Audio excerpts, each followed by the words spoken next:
Welcome. In this demonstration video, you'll learn all about e-service for New Hampshire small claims, including case initiation and subsequent filings. For case initiation, if you are the one filing the small claims complaint, you are the plaintiff. The plaintiff is required to have e-service contact information for case initiation. So in addition to collecting your name, as well as your residence address, your e-service contact information, that is your email address, is also required, hence the asterisk for those fields. If you are a new filer in the system, then that e-service contact information is created when the form set is e-filed, and when the clerk accepts the case and a case number is assigned, the contact is associated with the case. If you, as the plaintiff, are not a new filer to the system, then your existing e-service contact information is presented, and you'd have the opportunity to modify it if necessary, and then that contact information is updated when the form set is e-filed. During case initiation, contact information for the defendant may be provided, but is not required. No asterisk. Once you have completed the questionnaire and the forms have been generated, you have the option of sending courtesy notification copies to other parties. The notifications tell everybody the status of the filing based on what the clerks are processing. You can include as many email addresses here as you'd like and simply separate them with commas. The recipients will receive the courtesy email notification once the form set is delivered to the court. However, please note that the courtesy notification does not include links to the filed documents. And the recipient does not need to be a party of the case in order to be a recipient of this courtesy notification. Here is an example of such a courtesy notification.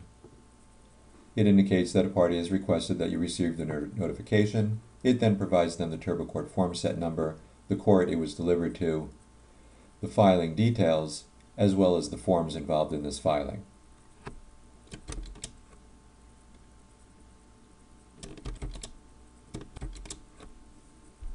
With regards to subsequent filings, that is, filing into an existing case, New Hampshire eCourt requires electronic delivery of filed documents conform to court rules, as well as provide convenience to e-filers. E-service, the formal delivery of documents stamped with the court seal, either by certified mail or through the Sheriff's Department, is not a requirement of the New Hampshire Judicial Branch at this time, as current statutes defining how such service is to be performed do not include electronic delivery. Therefore, e-service in New Hampshire currently refers to the electronic delivery of subsequent case documents to parties in existing cases. For more information, please go to the website for the New Hampshire Judicial Branch. For subsequent pathways, the filer contact information is collected if this is the first time this filer is filing. So, for example, if you're not on this list, you can indicate that you'd like to be added as a new case participant. And consequently, your name and contact information, including your email address for e-service, will be collected.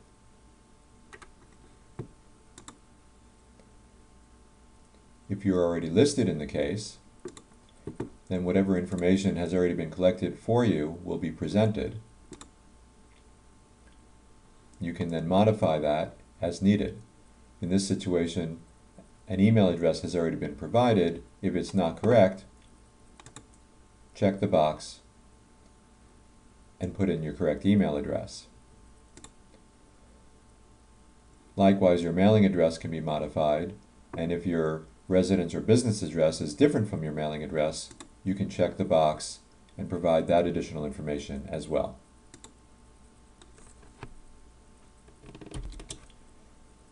If you change either your physical address or your email address, then the change of address email form is generated. You may change either of those at the same time. Also, if you're not an individual, then the contact information is collected for the representative of the organization. And as always, the contact is created at the time of filing. contact is associated with the case at the time of acceptance of the filing by the clerk.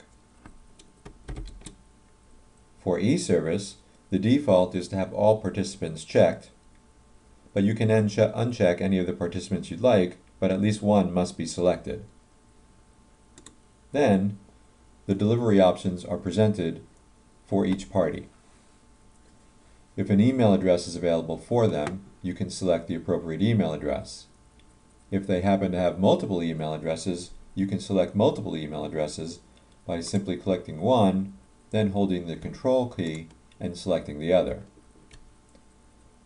If it turns out that there's no email address available for the particular party, you'll also have the option of indicating to serve them by US mail or hand delivery. And those choices could be selected whether or not their email address appears. For those parties with an email address,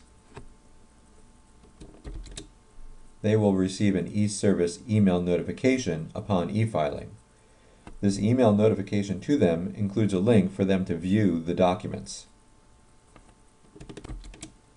Once a form set has been successfully e-filed and accepted by the court, then the documents become an official court copy. These become available both to the filer as well as everybody who is e-served. Looking at one of those documents, you will see that it has the official court stamp. If you now look at the e-service tab, you can see what documents have been e-served. And you can look at the e-service status of each document. The motion to amend in this scenario was sent to one party, Gary Conley, at this email address. It has been sent, the date and time it has been sent, and you can see that Gary has not yet looked at that document. Let's take a look at the second document. Once again to Gary, of course, but this one he actually did open and look at. So this will tell you for each of the e-served recipients who has actually looked at those documents. Back at the TurboCourt homepage, several menu items on the left also pertain to e-service. The Served on Me will show you any documents that have been served to you as a recipient. Simply clicking on that will allow you to find any form sets that have been served to you. Clicking on them would then give you access to those documents that have been served to you. Likewise, there's a Check e-service status link, and this is going to show you all of the form sets that have been served to others by you. You were the filer.